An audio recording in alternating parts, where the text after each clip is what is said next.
देवादिदेव भगवान महादेव शिव और जगतजननी मां जगदम्बा के चरणों में नमन करते हुए मैं यति नरसिंहानंद सरस्वती आज एक ऐसे व्यक्ति के बारे में हिंदुओं से बात करना चाहता हूं जो जन्मा तो मुसलमानों में था, लेकिन जिसे भारत में धर्मनिरपेक्षता की पहचान बताया जाता है, जिसे भारत की शान बताया जाता है, जिसे भारत में भारत रत्न का सम्मान मिला, पद्म विभूषण का सम्मान मिला, पद्म भूषण का सम्मान मिला, भारत का राष्ट्रपति बना।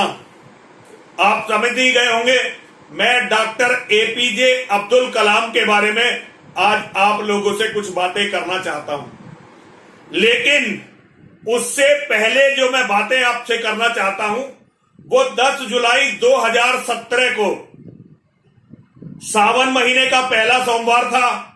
अनंतनाग जिले में 8:15 बजे 8:15 पर गुजरात के बनाम काठा जिले से एक बस आई थी अमरनाथ की यात्रियों की, और उस बस पर आतंकवादियों का हमला हुआ। उस बस के ड्राइवर का नाम था शेख सलीम गफूर। बस पर सामने से आतंकवादियों का हमला हुआ, लेकिन ये शेख सलीम गफूर को कुछ नहीं हुआ। बस के कुछ यात्री मारे गए, कुछ बहुत बुरी तरह घायल हुए। ये बस बिना सुरक्षा अमरनाथ के यात्रियों को लेकर जा रही थी, और इसका अमरनाथ श्राइन बोर्ड में कोई भी रजिस्ट्रेशन नहीं था। जो लोग अमरनाथ यात्रा के सिस्टम को जानते हैं वो अच्छी तरह से जानते हैं कि बिना किसी षड्यंत्र के कोई भी बस गुजरात से चलकर अमरनाथ पहुंच जाए, ये संभव नहीं है। आतंकवादी हमला हो गया, गुजरात के और महाराष्ट्र के कुछ लोग मारे गए, और सारे मीडिया ने, सारे हिंदू बुद्धिजीवियों ने, यहां तक कि हमारी सरकारों ने उस शेख सलीम गफूर को हीरो बनाकर पेश किया, हीरो बनाकर, और उसे बड़े बड़े इनाम मिले, और बताया गया कि उसने अपनी जान पर खेलकर उन यात्रियों की जान बचाई जो बाकियों की जान बची। किसी ने यह जानने की कोशिश नहीं की कि ये बस बिना श्राइन बोर्ड में रजिस्ट्रेशन के बिना सुरक्षा के लिए कैसे जा रही थी, क्यों जा रही थी, क्या कारण था, और इस पूरे कांड में उस शेख सलीम गफूर की क्या भूमिका थी। भारत में किसी ने भी इस बात को जानने का प्रयास नहीं किया। इसी का नाम है धर्मनिरपेक्षता।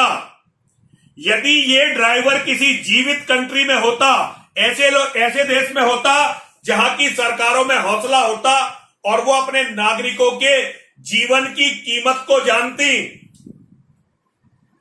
तो कम से कम ये जांच तो जरूर होती कि भाई ये कैसे ले जा रहा था बस को बिना परमिशन के। जबकि सब जानते हैं कि कश्मीर में यदि कोई हिंदू बिना फौज और बिना सीआरपीएफ की सुरक्षा के जाएगा तो वो मरकर ही आएगा, बिना मरे आ नहीं सकता। ये तो बच्चा बच्चा जानता। किसी हिंदू ने सवाल नहीं उठाया, मुसलमान तो उठाते क्यों। और उस ड्राइवर को करोड़ों रुपए इनाम में मिले।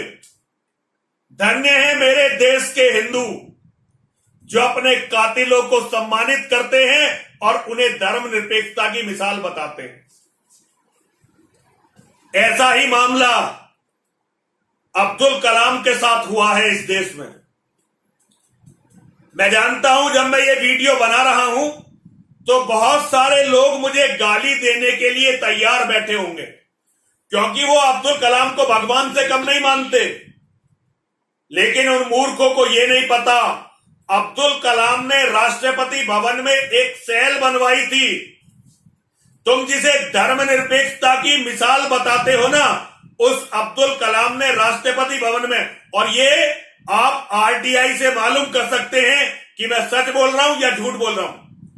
और उस सेल का काम यह था कि यदि भारत में किसी मुसलमान के साथ कोई गलत काम हो रहा है, सिस्टम से कोई गलती हो रही है, तो वो उस सेल में शिकायत करे, और अब्दुल कलाम पर्सनली उस शिकायत को देखता था। इसका एक बहुत बड़ा उदाहरण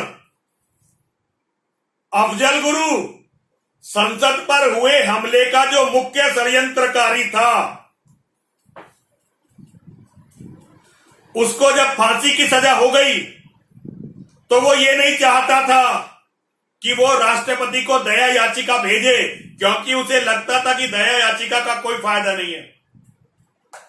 लेकिन अब्दुल कलाम ने व्यक्तिगत रूप से इंटरेस्ट लेकर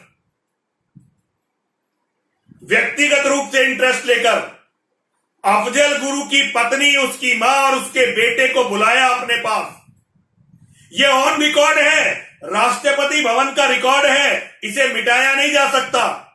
इसे कोई भी हिंदू चेक कर लेगा। और इसके लिए अब्दुल कलाम ने रास्ता बनाया। एक शिकायत अब्दुल कलाम की उस सेल पर आई जो उसने मुसलमानों के लिए बनाई थी। शिकायत आने के केवल 2 दिन के अंदर अब्दुल कलाम ने अफजल गुरु की पत्नी, उसके बेटे और उसकी मां को मिलने का समय दिया। जो लोग भारत के राजनीति के सिस्टम को जानते हैं, जो भारत के गवर्नर और प्रेसिडेंट, राष्ट्रपति और राज्यपाल के प्रोटोकॉल को जानते हैं, वो ये जानते हैं कि 2 दिन में राष्ट्रपति से मिलना किसी भी तरह से संभव नहीं होता। ये तो आम व्यक्ति के लिए क्या, मंत्रियों के लिए भी संभव नहीं है। लेकिन अब्दुल कलाम के लिए अफजल गुरु के परिवार के लोग अपना ही परिवार थे और सारे के सारे जितने भी प्रोटोकॉल हैं उन्हें तोड़कर केवल 2 दिन के अंदर अब्दुल कलाम उनके परिवार से मिला और उसने परिवार के लोगों से कहा कि आप जाइए। ऑन रिकॉर्ड है ये बात। अब्दुल कलाम से मिलने के बाद अफजल गुरु ने जब अफजल गुरु का परिवार अब्दुल कलाम से मिल गया तो फिर वो जेल में अफजल गुरु से मिलने गए और अफजल गुरु ने दया याचिका डाली। भारत की सबसे घटिया सरकार उस समय थी। कांग्रेस का ये यूपीए 2 शुरू हो गया था। मनमोहन सिंह भारत के प्रधानमंत्री थे, लेकिन उस समय भी गृह मंत्रालय में इतनी सोचने की शक्ति थी, वो ये समझते थे कि ये दया याचिका यदि अब्दुल कलाम के सामने गई तो अब्दुल कलाम इस दया याचिका को स्वीकार कर लेगा और फांसी नहीं होगी।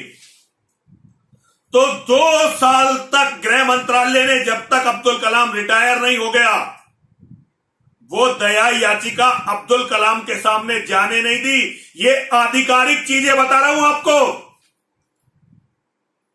जब अब्दुल कलाम के पास वो दया याचिका नहीं पहुंची और रिटायरमेंट के दिन आ गए तो अब्दुल कलाम ने पत्र लिखा गृह मंत्रालय को कि आपके पास आई हुई है अफजल गुरु की दया याचिका, आपने मुझे आज तक क्यों नहीं भेजी। ये आधिकारिक चीजें हैं, ये मनगढ़ंत नहीं हो सकती। लेकिन हिंदुओं के अंदर एक खास बात है, हिंदू ना तो खुद कुछ जानते हैं, केवल अपने नेताओं की, अपने संगठनों की बातें सुनते हैं और उनके नेता जब कह देते हैं कि जी ये तो धर्मनिरपेक्षता का बड़ा प्रतिमान है, तो वो उस व्यक्ति को धर्मनिरपेक्षता का प्रतिमान मानते हुए बाकी सबकी बातों को रद्द कर देते हैं। इसे कहते हैं अज्ञान का अहंकार। व्यक्ति के अंदर ज्ञान का अहंकार होता है, ये तो बड़ा एक प्रकृति का नियम है। ज्ञान है तो उसका अहंकार होगा। लेकिन हिंदू कौम वो है जिसे अपने अज्ञान का अहंकार है, जो अपने मूर्खतापूर्ण अज्ञान पर अहंकार करती है। कल मैंने अपने फेसबुक पर यह लिखा था कि पाकिस्तान के एटम बम में अब्दुल कलाम का बहुत बड़ा हाथ है। बहुत सारे लोग बिफर गए, कह रहे हैं जी ये तो चीन ने दिया है पाकिस्तान को एटम बम की तकनीक। अरे मूर्खों, तुम्हें पता नहीं है, चीन ने तो आज तक किसी देश को एक प्लग बनाने की भी तकनीक नहीं दी। पाकिस्तान को एटम बम बनाने की तकनीक कैसे देगा? वो तुम्हारी तरह मूर्ख नहीं है। चीन पाकिस्तान में जितना भी काम कर रहा है उसके बदले पाकिस्तानियों को गुलाम बना रहा है। अगर उन्होंने एटम बम दिया होता पाकिस्तानियों को तो अब तक सारा पाकिस्तान वो गुलाम बना चुके होते। वो तुम्हारी तरह भाईचारा नहीं निभाते इन भाईजानों का। वो अपने लोगों को इनका चारा नहीं बनाएंगे बल्कि वो इन मांसाहारी राक्षसों को निगल जाएंगे। जब अब्दुल कलाम राष्ट्रपति नहीं रहा तो अब्दुल कलाम एक बार अमेरिका गया और अमेरिका में उसकी नंगी करके तलाशी हुई। नंगी करके उसकी तलाशी हुई। भारत में उस समय यूपीए की सरकार थी। मनमोहन सिंह को, सोनिया गांधी को एक मुसलमान का अपमान बहुत बुरा लगा और उन्होंने आधिकारिक रूप से अमेरिका की सरकार को इसकी आपत्ति दर्ज करवाई। इसकी आपत्ति कि भाई ये हमारा पूर्व राष्ट्रपति है, भारत रत्न है, वैज्ञानिक है, आप इसका अपमान नहीं कर सकते। बहुत जल्दी अमेरिका की सरकार ने 124 फाइलें भारत के गृह विदेश मंत्रालय के सामने रखी। उन्होंने कहा तुम्हारे लिए ये व्यक्ति कुछ भी हो लेकिन हमारी फाइलों में ये आतंकवादी पाकिस्तान का सरपरस्त और पाकिस्तान के एटम बम का फादर है। इस बात को टॉप पर बैठे हुए सभी लोग जानते हैं अच्छी तरह से, लेकिन पूरे देश में आपको ये बात कहते हुए मेरे सिवा कोई नहीं मिलेगा, कोई नहीं मिलने वाला। आज के 10 साल बाद जब मेरी बातों का एनालिसिस होगा मुझे तो आतंकवादी मार देंगे पक्का, क्योंकि भारत के अंदर हिंदुओं की सबसे कट्टर आवाज यति नरसिंहानंद सरस्वती सारी दुनिया के आतंकवादियों के निशाने पर है। मुझे तो मरना ही है, लेकिन तुम जो लोग मुझे गलत बता रहे हो कभी मेरे तथ्यों की जांच करके देखना। मेरे तथ्यों की जब जांच करके देखोगे तो सब कुछ फट जाएगा, एकदम किल्ली निकल जाएगी। क्योंकि तुमने जिसको आधार बनाकर यह बताया है कि मुसलमान सबसे अच्छे होते हैं वो भारत के सबसे बड़े जिहादियों में से एक था, सबसे बड़े जिहादियों में। लेकिन हिंदुस्तान में हम हिंदुओं पर 800 साल की मुसलमानों की गुलामी इस कदर हावी है कि हम मुसलमानों को जबरदस्ती धर्मनिरपेक्ष होने का सर्टिफिकेट देते रहते हैं, उन्हें पैसे देते रहते हैं। कभी भी बहुत सारे लोग कहते हैं कि ये गीता पढ़ता था अब्दुल कलाम, मैं भी मानता हूं गीता पढ़ता था। अरे क्या जाकिर नाइक गीता नहीं पढ़ता? कभी जरा पता करके देखो, दारुल उलूम देवबंद का जो भी विद्वान होगा, जो भी उनका आलिम होगा, जो भी उनका फाजिल होगा, सब गीता और वेद पढ़ते हैं। तभी तो वो जानते हैं कि हमारी कमी क्या है, हमें मूर्ख कैसे बनाया जा सकता है। यदि वो गीता और वेद ना पढ़े तो हमें मूर्ख कैसे बनाएंगे। लेकिन हिंदुओं, ना तुमने इतिहास से सीखा, ना तुमने वर्तमान से सीखा। एक छोटी सी बात बताकर अपनी बात को खत्म करूंगा। 11 सितंबर 2001 9/11 हुआ अमेरिका में। 11 सितंबर 2001। आज अभी पूरे 20 साल नहीं हुए, लेकिन एक एक बच्चा अमेरिका का इस्लाम के जिहाद के बारे में जान गया। और आज बाहर से कोई भी मुसलमान आए, इवन अगर अरब के शेख भी आएंगे तो वो निश्चित जो उनके सुरक्षा के प्रतिमान है उनके बिना नहीं आ सकते। एक मुसलमान, चाहे वो कितना ही बड़ा मुसलमान क्यों ना हो, अमेरिका में यदि एक मकान खरीदना चाहता है तो उसे कम से कम 100 तरह की एनओसी लेनी पड़ती है, नो ऑब्जेक्शन सर्टिफिकेट, जो उसे बड़ी मुश्किल से मिलते हैं, क्योंकि वो जीवित कौम है।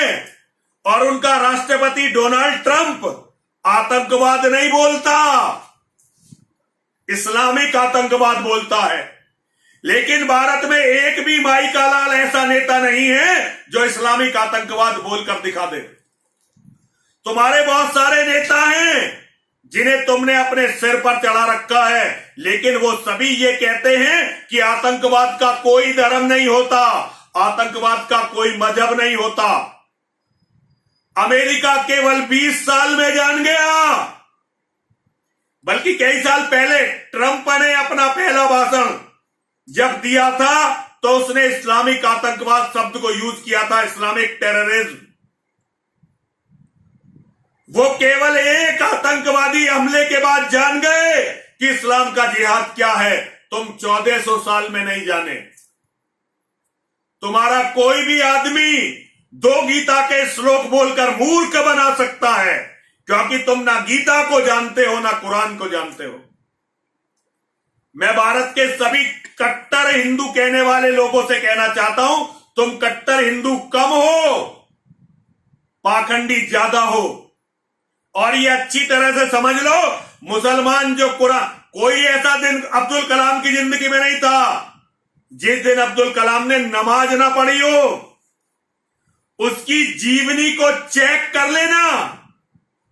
हां, यह बात है कि वो शाकाहारी था, यह बात जरूर है कि वो शाकाहारी था, लेकिन अगर वो शाकाहारी नहीं होता तो कैसे उसे पद्म विभूषण मिलता, कैसे पद्म भूषण मिलता, कैसे भारत रत्न मिलता, और कैसे वो तुम सबको मूर्ख बनाकर पाकिस्तान का एटम बम बनवा पाता, भारत का राष्ट्रपति बनता।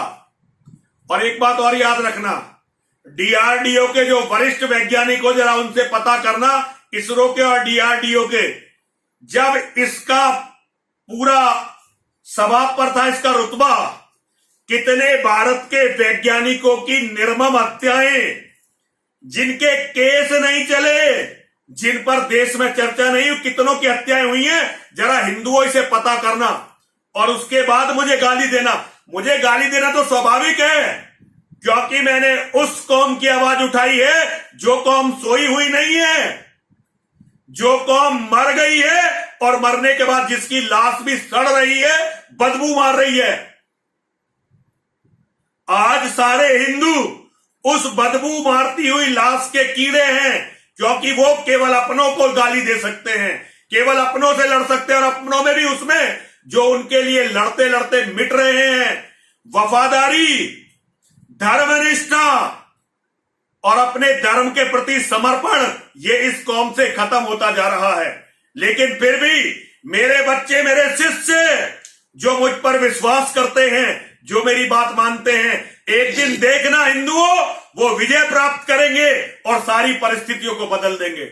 मैं यति नरसिंहानंद सरस्वती पूरी जिम्मेदारी के साथ आप सबको बताना चाहता हूं, ये कुछ भी कर लें, लेकिन अंतिम जीत सनातन धर्म की होगी। लाखों करोड़ों कलाम आएंगे, लाखों करोड़ों अफजल गुरु आएंगे, लेकिन नरसिंहानंद के शेर जिस दिन जाग जाएंगे, नरसिंहानंद के बच्चे जिस दिन नरसिंहानंद की बात को समझ जाएंगे, उसके बाद देखना इन कुत्तों के, इन सियारों के, इन गीदड़ों के, जो अपने आप को शिकारी समझ बैठे हैं, आंख दिखा, पुट्ठे चढ़ा, नाखून दिखा, पुट्ठे चढ़ा, आंखें खूब तरेर, जब तक सुप्त मृगेंद्र है, गीदड़ तू ही शेर। अरे मेरे शेर अभी धर्म को समझे नहीं है, और जब तक मेरे शेर धर्म को समझे नहीं है, जब तक ये गीदड़ भौंकेंगे भी, आंखें भी दिखाएंगे, हमें डराएंगे भी, लेकिन जिस दिन मेरे सोए हुए शेर जाग गए और उन्होंने अपने धर्म को समझ लिया, उसके बाद पूरी धरती पर इन्हें भागने के लिए, छिपने के लिए, अपना मुंह छिपाने के लिए जगह नहीं मिलेगी। सभी बोलिए हरे